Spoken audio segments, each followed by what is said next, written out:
Bonjour et bienvenue dans cette capsule où on va parler aujourd'hui des ressources énergétiques, mais plus exactement de la réaction de fusion nucléaire. Cette réaction de fusion nucléaire n'est pas encore utilisée dans les centrales, mais elle permet également de produire de la chaleur à partir de la fusion de deux noyaux d'atomes, pour n'en donner qu'un.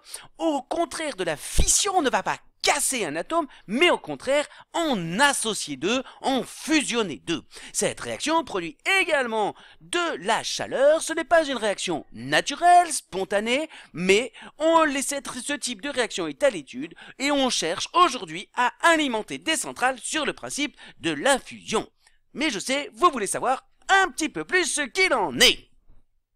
Cette réaction de fusion existe déjà sur des astres tels que nos étoiles, comme le Soleil. C'est une réaction où les noyaux, notamment des noyaux d'hydrogène, vont fusionner pour donner de l'hélium. On va voir ça un peu plus en détail. Dans le Soleil, des noyaux d'hydrogène et de fusionnent entre eux, ou plus exactement des noyaux de deutérium et de tritium fusionnent entre eux pour donner de l'hélium. On va voir ça en détail. Lorsque j'ai ces deux types de noyaux, ils fusionnent brutalement en produisant de l'énergie électrique. Rejouons la scène.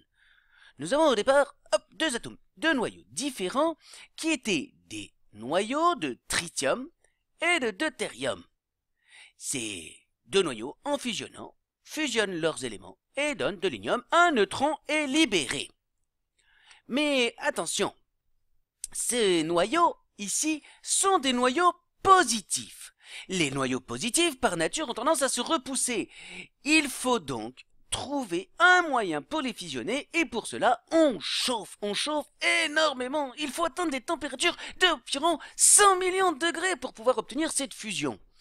Et une fois qu'on a cette température de 100 millions de degrés qui est atteinte, la réaction thermonucléaire, dite thermonucléaire, peut avoir lieu. Les deux noyaux fusionnent et libèrent de l'énergie.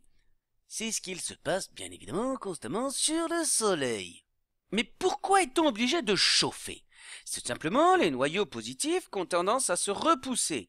Pour que ces noyaux puissent fusionner, on les fait chauffer, et c'est-à-dire qu'ils se mettent à vibrer très fortement dans tous les sens, jusqu'au moment où ces noyaux, à force de vibrer, vont s'approcher suffisamment pour pouvoir fusionner. Il faut donc, avant de déclencher une réaction thermonucléaire, chauffer, apporter énormément d'énergie.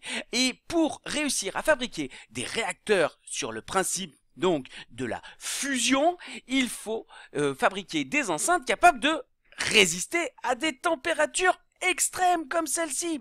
C'est ce qui est actuellement à l'étude dans les Bouches-du-Rhône, à Cadarache, où le réacteur ITER est en train d'être fabriqué. C'est un réacteur nucléaire à fusion. Pour cela, plusieurs pays, 8 pays se sont associés. Pour l'Inde, le Japon, la Chine, les États-Unis, l'Allemagne, la France, l'Inde, etc. se sont associés pour mettre à bien ce projet.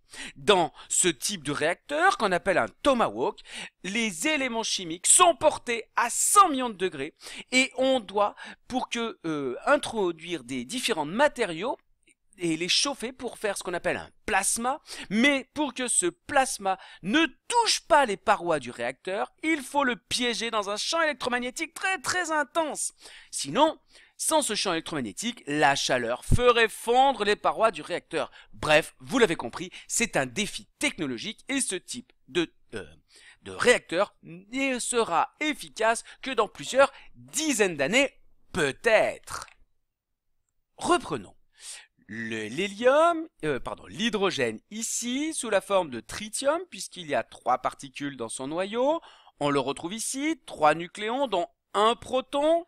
Un seul proton, c'est donc de l'hydrogène. Le deutérium, qui lui aussi n'a qu'un seul proton ici, et 2 nucléons. Ici, c'est lui aussi de l'hydrogène. Il porte un petit nom particulier, c'est le deutérium, et celui-ci le tritium.